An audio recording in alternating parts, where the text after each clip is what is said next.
নমস্কার। আজকে দেখাবো আমের স্বাদের পাঁচ তরকারি।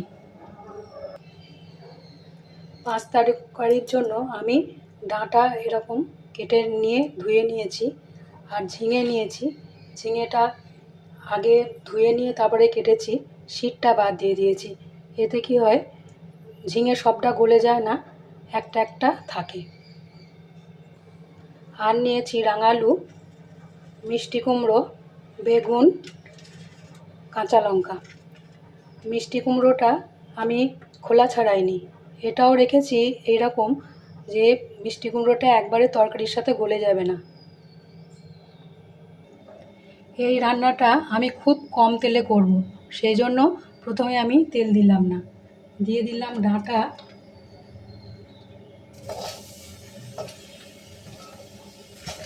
ঝিঙে,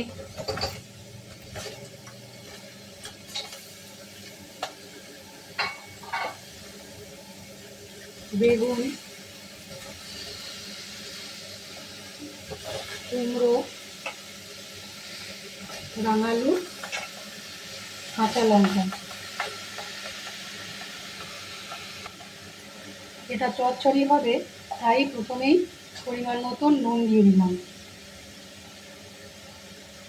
আগে এরকম দিলাম, পরে যদি লাগে আবার টেস্ট করে দেব। দিয়ে দিলাম হলুদ। নুন দিয়েই আমি হলুদ দিই, আমার মনে থাকে না, আমি আগের ভিডিওতেও বলেছি, সেই জন্য নুন দিয়ে সবসময় হলুদ দেওয়াটার চেষ্টা করি। এবার এটাকে খুব ভালো করে মিশিয়ে দিয়ে ঢাকা দিয়ে দেবো। চচ্চড়িতে আমি জল না দেওয়ার চেষ্টা করি, যেহেতু ঝিঙে আছে, ডাঁটা আছে, বেগুন আছে, এগুলো তো নিজস্ব জল থাকে, সেই জন্য আমি না দেওয়ারই চেষ্টা করি। ডাঁটাগুলো খুব ভালো করে ছাড়াতে হবে, আর যেগুলো মোটা সেগুলো একটু চিড়ে দিতে হবে। যত ভালো করে ছাড়াবেন তত চচ্চড়িটা সবজির সাথে মিশে যাবে। ঢাকাটা খুলে আরেকবার উঠে দিলাম।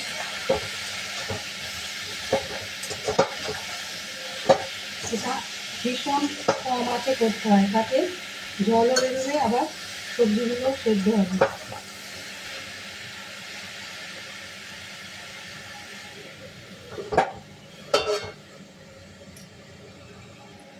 আর একটা সবজিতে আমি ভুলে গেছি,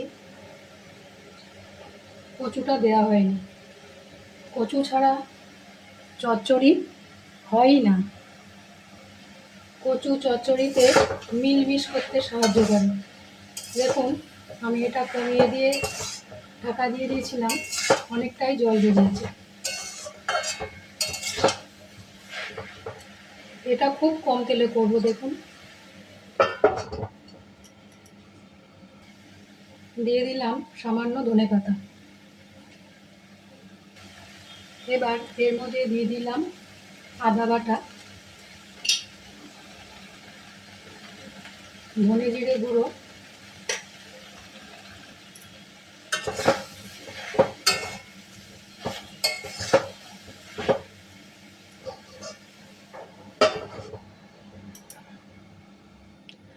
চচ্চড়ি করব সেই জন্য সর্ষে বাটা প্রয়োজন।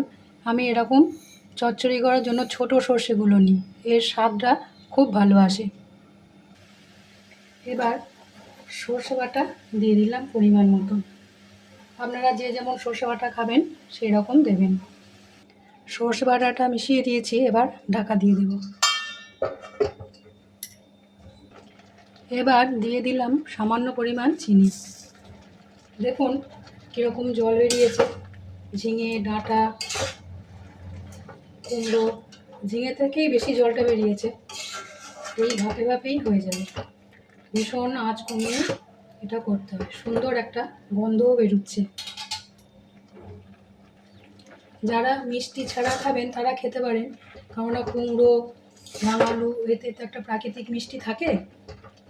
আমি দিয়েছি, এক এক সময় দিই না, কিন্তু আজ একটু দিলাম, আপনারা চাইলে নাও দিতে পারেন। ঝিঙেটা গলে গেছে দেখুন, কিন্তু মিশে যায়নি। এই যে শিটটা বাদ দিয়ে দিয়েছি তো, দিয়ে খোসা একটু আছে, সেই জন্য একেবারে মিশে যায়নি।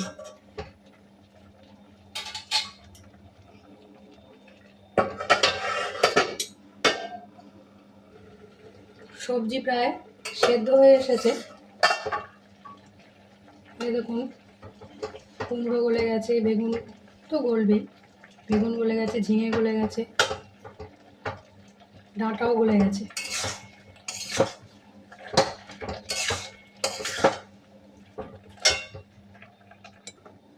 এবার একটা হাতার মধ্যে তেল আর পাঁচফোড়নটা আমি নিয়ে নিয়েছি।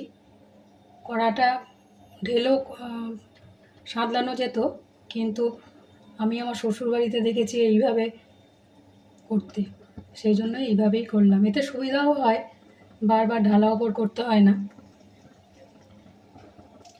কতটুকুন তেল দিয়েছি দেখেছেন? খুব কম তেলে এই চচ্চড়িটা হয়। পাঁচফোড়ন দেওয়াতে তেলের মধ্যে সুন্দর একটা গন্ধ বেরোচ্ছে। এটাকে ভালো করে ফুটিয়ে নিতে হবে, খুব ভালো করে ফোটাতে হবে। তেলের মধ্যে পাঁচফোড়নটা আমার ফুটে গেছে। এবার এটা এর মধ্যে মিশিয়ে দেব।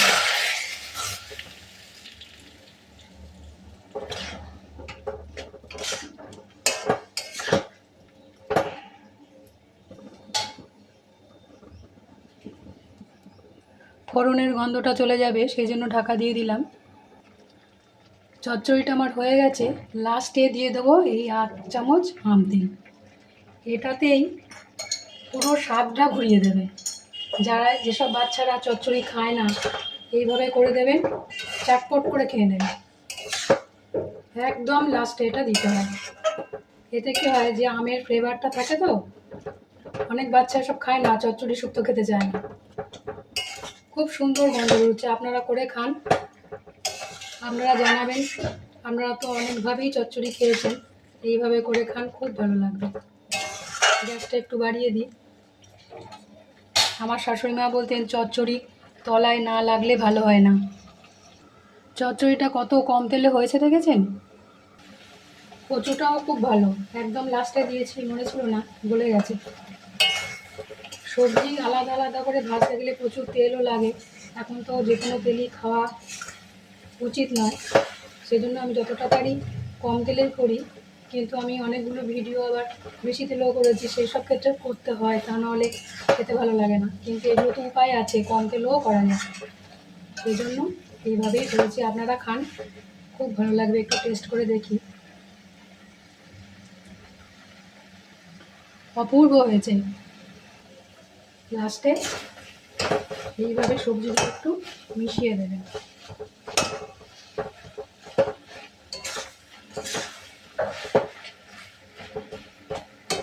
হয়ে গেছে আমার